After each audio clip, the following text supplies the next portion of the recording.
everyone, I'm your host, Brittany Jones Cooper, and welcome to Build. Today, I'm sitting down with New York Times bestselling author and illustrator Vashti Harrison to talk about her new book, Little Legends, Exceptional Men in Black History. In addition to its gorgeous illustration, the book sheds a light on men, some you know and some you don't, who blaze the trail for future generations. Please put your hands together for Vashti Harrison.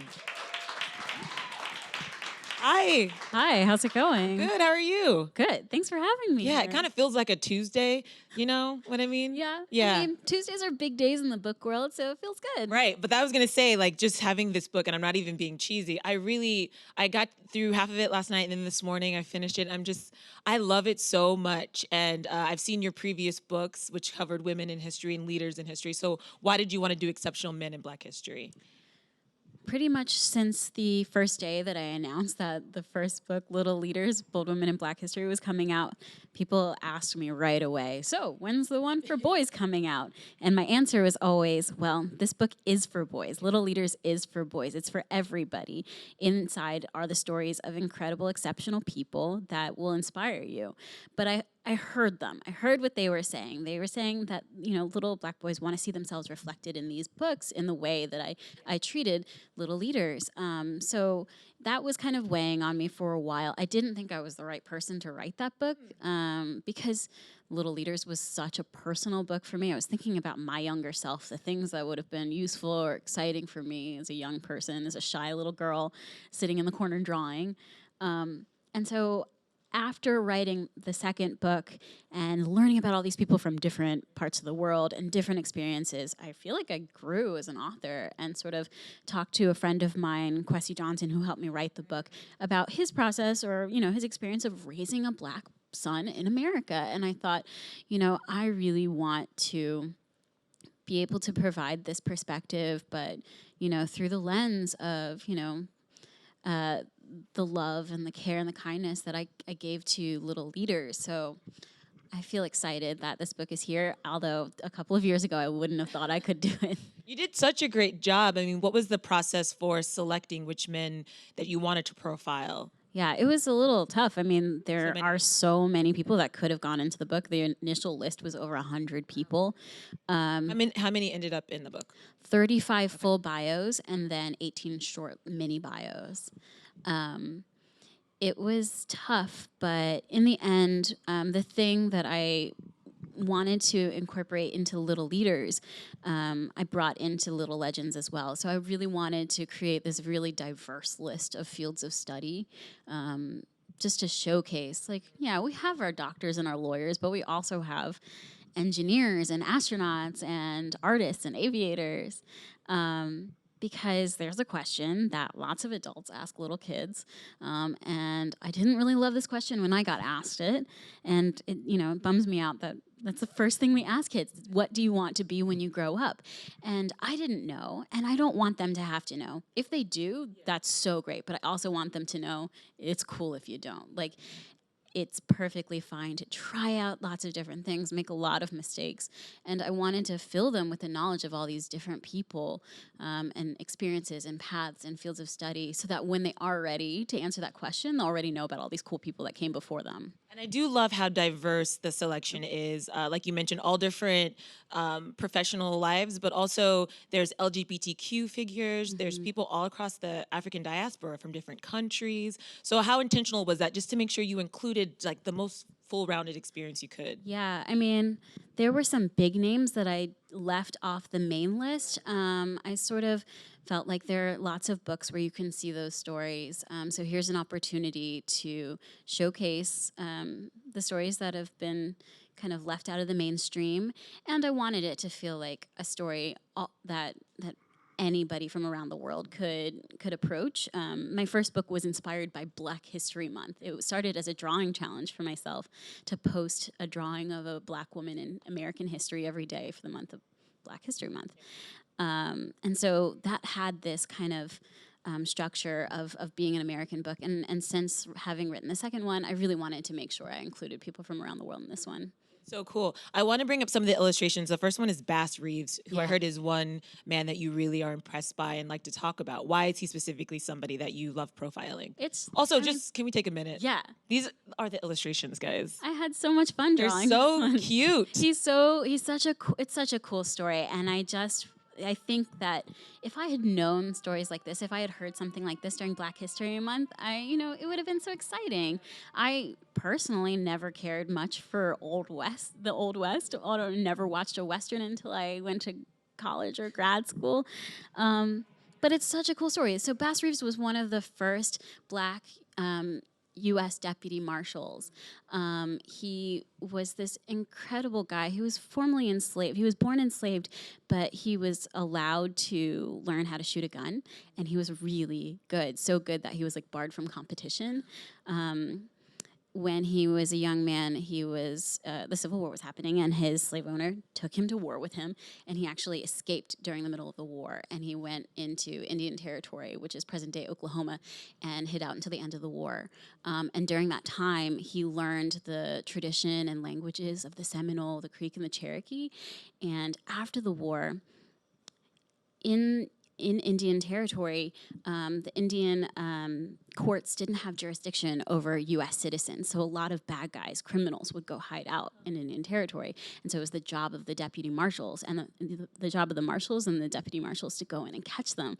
And so Bass was chosen because he knew the language, he knew the land. He was a 6'2" guy. He was a sharpshooter, but the amazing thing about him is he preferred to set traps and use disguises to catch bad guys to bring them in. He never learned how to read or write, but he memorized all of his writs of arrest, and he was so cool. People think that maybe he was the original inspiration for the Lone Ranger. So, I mean, that's such a fun story. Like, if I had heard that as a little kid, that might have been so inspiring. And I think when you're talking about themes of racism and slavery, and then you showcase a man like this who seemed to be able to navigate his way around and through it, it's really inspiring, I think, for young Black boys specifically to see that, your race isn't something that should keep you back. Yeah, absolutely. Yeah. And I think that, you see trends of these stories of overcoming something. A lot of the stories, begin with someone that was enslaved, and it's a part of history. We have to acknowledge it. But, I want to showcase, like, there are still things, like, that didn't stop him from being really good at what he did. And he was able to, be free. But what I really love about putting all of these stories together is you start to see these connections between people throughout history, people that were alive at the same time. It's a really nice way to kind of imagine the tapestry of American history altogether. Another one that I know you really loved is Aaron Douglas. Yeah. So what is it about his story that really drew you to him? Yeah, well, I have a soft spot for all the artists, for sure. But what I really love about Aaron Douglas is that he was making art that was for and about Black people in a time before anyone ever thought Black was beautiful. His work was kind of the backdrop for the Harlem Renaissance, and you could see that he was combining Cubism and Art Deco and African art and Egyptian hieroglyphics all together to create this new, bold, graphic, style that was like masterfully done. He was like a master of color, and it was everywhere during that time. And I think it's just such a beautiful backdrop for this moment of celebrating your Blackness. Yeah. It's so great. And I love men like him because I had never heard his name. And I think what it will do for a lot of readers is spur that interest, which you even provide resources in the back of the book of where to find and how to do more research. But I went on a Wikipedia search of him immediately, and I think a lot of people have that reaction. Is that something you hope for? Absolutely. I mean, the pages are quite small. I can only fit about 300 words. There's so many things that didn't make it into the final book, so I put in a lot of resources in the back for kids to continue their study.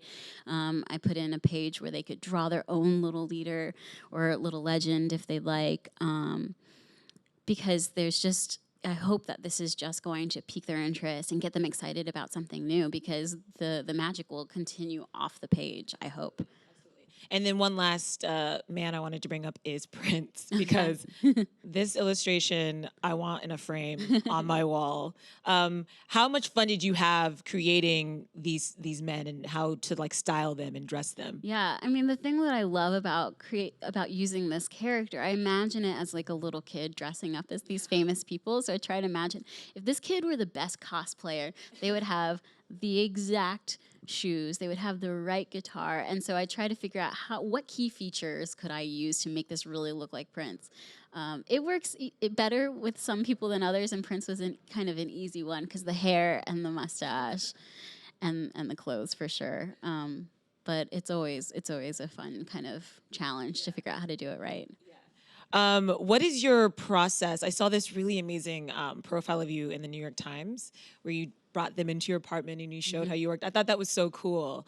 So what was your process for illustrating this book and writing it? Like how long did it take? And do you have like a routine so you could like sit down every day and create your illustrations? Yeah, I mean, it's different for every book.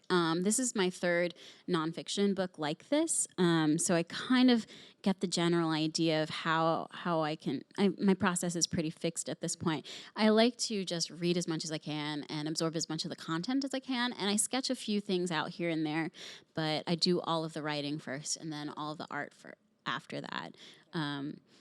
And it depends. Some work I have to do from home, in the quiet of my home, and others I can do in a coffee shop. But I do work digitally. So in that piece, I was talking about how I really like my bright studio, but it's actually not that useful for working on the computer all the time. But you know, it's good for your well-being. So you create everything in like what program? I just didn't know. I didn't know this was fully digital. It's so impressive to me as somebody who's just not in that world. Gotcha. Yeah, so I illustrate everything in Photoshop.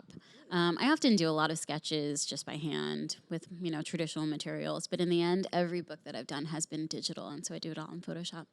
I know another book that you recently illustrated was Soul Way, right? The Lupita Nyong'o book. What was that experience like for you? It was a really incredible story that drew me in right away, and I felt like there was something there that I could bring to it. I had a lot of fun trying to create this magical adventure. That was like the important part for me, was that knowing that this is a book that tackles some really tough topics, but there might be some kid readers who are not paying attention to that story just yet. They may not be thinking about colorism. And so in the end, I really still want this to be a book that's beautiful, that they're going to want to come back to. And maybe when they're older, they can talk about those things. So that was an interesting challenge to try to figure out how to still make it an adventure, a fun thing for a kid to read and enjoy. Why is it so important to you to make sure that children of color are represented in these narratives? Because I think we all know growing up, it was really hard for me to find a book with Black illustrations. Yeah. So why is that? It seems like it's something that is very important to your core to make sure that you have the representation in children's books. Yeah, I mean, I just want kids to feel seen. I mean, I know how powerful and empowering it can be when you find a little bit of yourself reflected back, and often it doesn't take a lot. I was in the Van Gogh Museum, and I was brought to tears thinking about his artistic journey, and I saw myself in that, in this desire to draw every single day. So it doesn't take a whole lot for you to find a connection, and so that's what's really important for me. So if you don't have art, if you don't have, I don't know, whatever else, music or something, maybe it's just knowing that these cute little characters are cute and you want to dress up like that person. So it might be different for every kid, but I just want them to feel like those possibilities are open to them. Yeah. Did you feel like you had a lot of creative mentors as a kid, or people you could look up to sort of inspire your creative path? A little bit. Definitely, I had my sister's godfather. My dad's best friend was a photographer, and he started his own Black Heritage tour company in Baltimore. But he was the only artist kind of close to the family, and he bought me my first paint set. And it was such a big deal to be, seen and given this thing as if I deserved, quality paints to further my career. And, sometimes parents who don't believe themselves to be artistic may not know that may make such a big difference. So that was a huge deal to me. And so I try to think about how I can be like that in other people's lives. And how did you make the jump from using traditional tools like paint and I'm sure like chalk and everything else to the illustration? Like, what kind of education did you get to really understand this world? Because it's so big now with like Pixar and everything going on with Disney. Yeah. It seems like your timing is really serendipitous. Yeah, it was, I mean, it was very, very great for me, but I actually didn't study illustration. I went to school for film, and I went to Cal Arts, California Institute of the Arts, to study experimental film, but that school's really famous for being the Disney School of Animation. So of course I took classes while I was there. And I started drawing, and I had stopped drawing. I drew a lot when I was a kid, but I had stopped drawing for about 6 years while I started making movies. I was really excited about, making meaning through moving images. But when I started drawing again, I looked at my work and I was like, wow, I am not that good anymore. It was so clear to me, if you don't practice something, you're not going to be very good. And so I just made it a goal of mine to practice every day. And it was through that, their resources that I started drawing digitally, but I had dabbled in it before. But it's not as complicated as people think. It's quite similar to traditional drawing. So what advice would you have for young illustrators out there, somebody who maybe wants to build their confidence in their illustrations? Yeah. Well, I think a common misconception from people who don't draw or work on art is that it's always easy or it's always fun or that it always comes out looking good. Even to this day, I mean, I may be happy with something I drew yesterday, and then today I have no idea what happened to me. It's always hard. It's always hard work. But I remember I heard this quote by Walt Stanchfield, who was an educator at the Disney Studios and an animator. And he said, we all have 10,000 bad drawings inside of us. The sooner we get them out, the better. And I really like the way that describes it's not that you don't have the capacity, you just have to put in the work and the time and the effort. So I would encourage any young artist to just keep practicing. Yeah. Artistically, what for you is your next sort of goal or challenge? Something that you want to take on, either with your filmmaking or illustrating or author? Yeah, I'd really like to work on something fiction. It's kind of crazy that I've written 3 nonfiction books. I'm excited about them and I love them, but I also would never have guessed that I'd be here talking about my 3rd nonfiction book. But I would love to kind of revisit some of the stories that I worked on. A lot of my films were about my Caribbean heritage, my family in Trinidad and Tobago, so I'd love to work on something about folklore and mythology. Like young adult or? Maybe middle grade, we'll Okay. see. Yeah. That sounds really exciting. Yeah. Are you working on that, or is this something you I mean, I'm working on a lot of things, but, always sketching, always thinking up something new. We do have a question or two before we get out of here. You have the first one? Hi. Hi. Firstly, I have to say thank you for doing these books, because when I was growing up a child, I didn't have any access to Black History books, so it's very nice to see this as a father, so thank you. You mentioned that you started with the list of 100 exceptional men, then narrowed it down, I think, to 35. Was there any characters that didn't make the book that still stand out to you? You mentioned Reeves who made the book, but was there anybody that didn't make the book that you thought was exceptional? Yeah, I really would have liked to include more artists. Jean-Michel Basquiat. I mean, there were so many athletes that could have gotten in. But in the end, I decided to make short bios of Martin Luther King Jr. and Barack Obama and a lot of, W.B. Du Bois, because I know that those stories are out there. So it was a hard negotiation to make. So I wanted to include people from as many diverse fields of study as possible, diverse from around the world as possible, and also just acknowledge that this may be someone's first introduction to Black history. So there are some key figures. So there was a lot of planning and going back and forth. I wrote a whole bio on Berry Gordy and ended up not putting him in the final book. But it's impossible to talk about music in America without mentioning Motown. But in the end, there were other stories that I needed to put in there. So there's still time. There's the draw your own little legend, so you can work on your own drawing if you like. But I like that about it, that it was a lot of men that I didn't know about. Yeah. And I think that kind of serves your purpose of, Barack Obama, every kid who's been born, recently, they can go find him very easily.